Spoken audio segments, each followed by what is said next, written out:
6월 6일 새벽 예배를 하나님께 드리겠습니다. 오늘 우리에게 주신 하나님의 말씀 로마서 6장 1절에서 14절의 말씀입니다.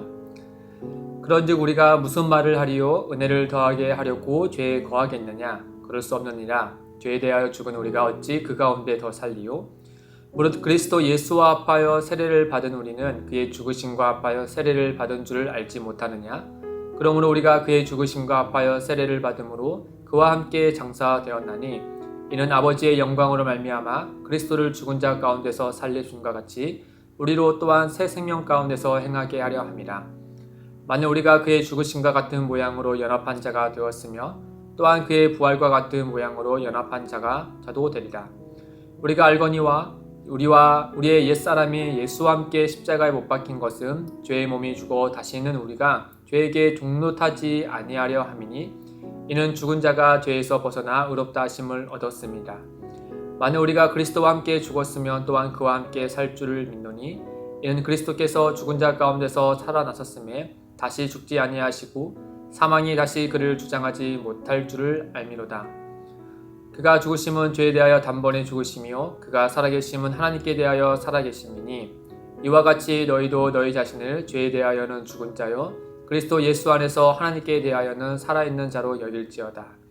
그러므로 너희는 죄가 너희 죽을 몸을 지배하지 못하게 하여 몸의 사욕에 순종하지 말고 또한 너희 지체를 불의의 무기로 죄에게 내주지 말고 오직 너희 자신을 죽은 자 가운데서 다시 살아난 자 같이 하나님께 드리며 너희 지체를 의의 무기로 하나님께 드리라.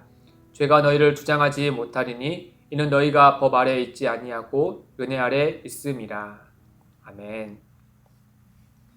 가끔씩 기사를 보면 청소년 범죄에 대해서 이렇게 이슈가 된 것을 보곤 합니다. 얼마 전에도 한 기사를 본 것 같은데 이 청소년들이 범죄 행각이 현장에서 분명히 발각이 됐어요. 그럼에도 불구하고 그곳에 출동한 경찰들에게 오히려 반성하는 모습이 아니고 또 오히려 막무가내로 대드는 모습을 봤습니다. 좀 충격적이었는데 이 친구들이 왜 이렇게 막무가내로 또 경찰에게까지 대드는가 했더니 이들이 법을 잘 알고 있었기 때문이었다고 기사가 적혀 있는 걸 봤습니다.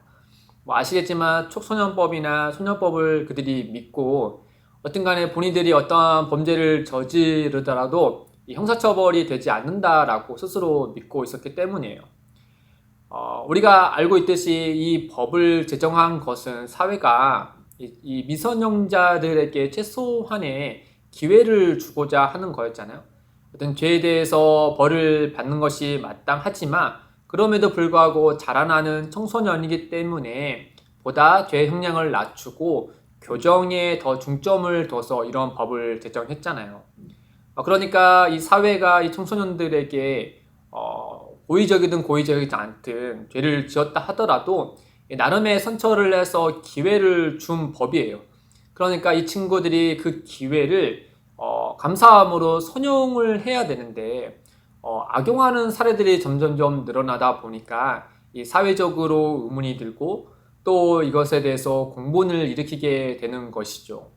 기회를 줬음에도 불구하고 오히려 선용하지 않고 악용했을 때 사회적으로 이것이 참 문제가 됨을 같이 공감하게 되는 겁니다. 마찬가지로 오늘 말씀해 보면은 은혜를 입은 자들은 그 은혜를 따라서 죄를 멀리 해야 하는 것이 마땅하죠. 그러나 죄가 더한 곳에 은혜가 더욱 넘쳤다는 말씀을 오해한 나머지 오히려 죄를 더 짓는 것은 옳지 않은 것이죠. 바울은 로마서 5장 20절에서 이렇게 말씀합니다. 율법이 들어온 것은 범죄를 더하게 하려 함이라. 그러나 죄가 더한 곳에 은혜가 더욱 넘쳤나니 그 사이에 그 율법이 우리의 죄를 깨닫게 하고 예수 그리스도를 보게 함으로 은혜가 더욱 넘쳐난다 라는 사실을 바울이 말하고 있는 거예요.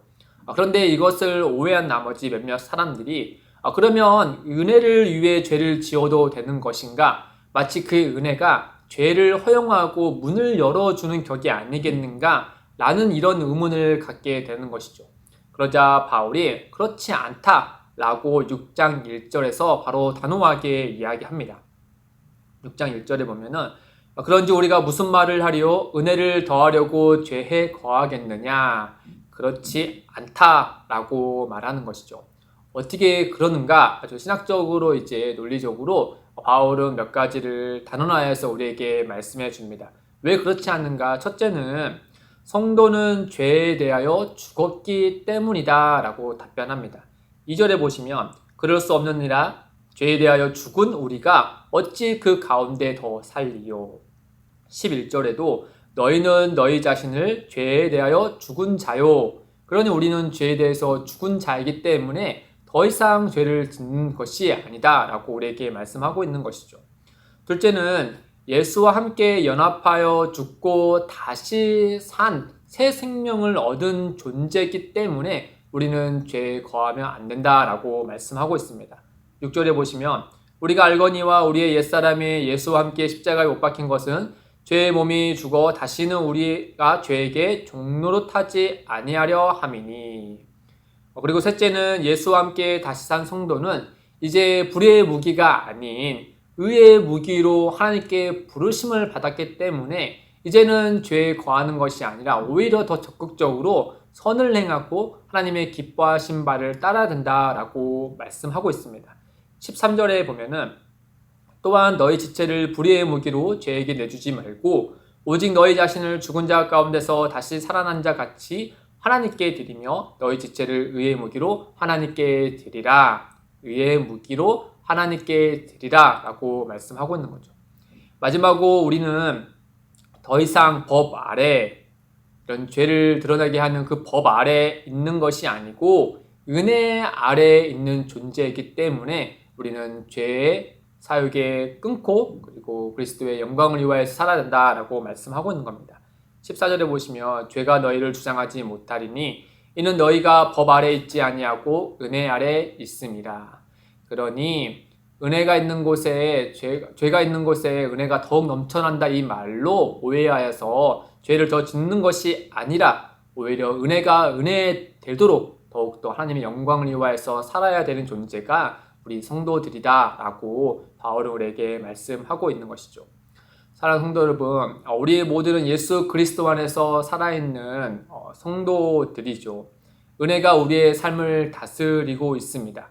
그럼에도 불구하고 혹시 우리의 삶 가운데 여전히 이 죄의 사욕을 뿌리치지 못한 채 우리가 살아가고 있지 않은지, 또 어떤 특정한 부분은 죄의 뿌리를 이겨내지만 그렇지 못한 부분이 여전히 남겨주고 있는지, 또 우리가 어차피 하나님께서 용서해 주실 것이다 라고 생각한 나머지 내가 지은 죄의 행위에 대해서 너무나 가볍게 여기거나 또는 계속 반복되고 있는 죄가 있거나 아니면 뉘우침보다 그 변명이 앞서고 있는 목록들이 있지 않은지 우리가 오늘 말씀을 통하여서 정말 내가 은혜 아래에 거하고 있는 자인지 아니면 법 아래에서 지금까지 살고 있는 존재인지 우리가 말씀 앞에 돌아봐야 되겠죠. 사랑하는 성도 여러분, 우리는 더 이상 죄의 노예가 아닙니다. 그럼에도 불구하고 악한 세력은 우리가 마치 죄의 노예인 것처럼 우리를 착각하게 해서 우리를 종처럼 부리려고 하고 있어요. 베드로전서에 보면은 우는 사자와 같이 두루 삼킬 자를 찾고 있는 게 악한 세력입니다. 그러나 우리는 더 이상 죄의 노예가 아닙니다. 우리는 은혜의 자녀예요. 그런 정체성을 우리가 분명히 기억할 때 우리는 그 죄의 사욕을 이겨낼 수 있는 존재임을 우리 스스로가 깨닫고 오히려 우리가 죄의 불의의 무기로 사용되는 것이 아닌 하나님의 기뻐하시는 의의 무기로 사용될 수 있는 존재임을 우리가 믿고 또 그 은혜 아래 살아가야 되는 것이죠. 사랑하는 성도 여러분, 오늘 하루 살아가실 때 정말 그 하나님의 은혜의 도구로 의의 무기로서 우리가 하나님의 기뻐하신 바대로 살아감으로 하나님께 영광을 드리는 귀한 날이 될 수 있도록 주님께서 역사하여 주시라고 함께 기도하며 나아가시기를 축복드립니다. 함께 기도하겠습니다. 하나님 아버지, 우리는 더 이상 죄의 노예가 아닌 예수 그리스도 안에서 하나님의 자녀된 존재들입니다. 우리는 죄의 지배 아래 있는 자들이 아닌 은혜 아래 사는 존재들입니다.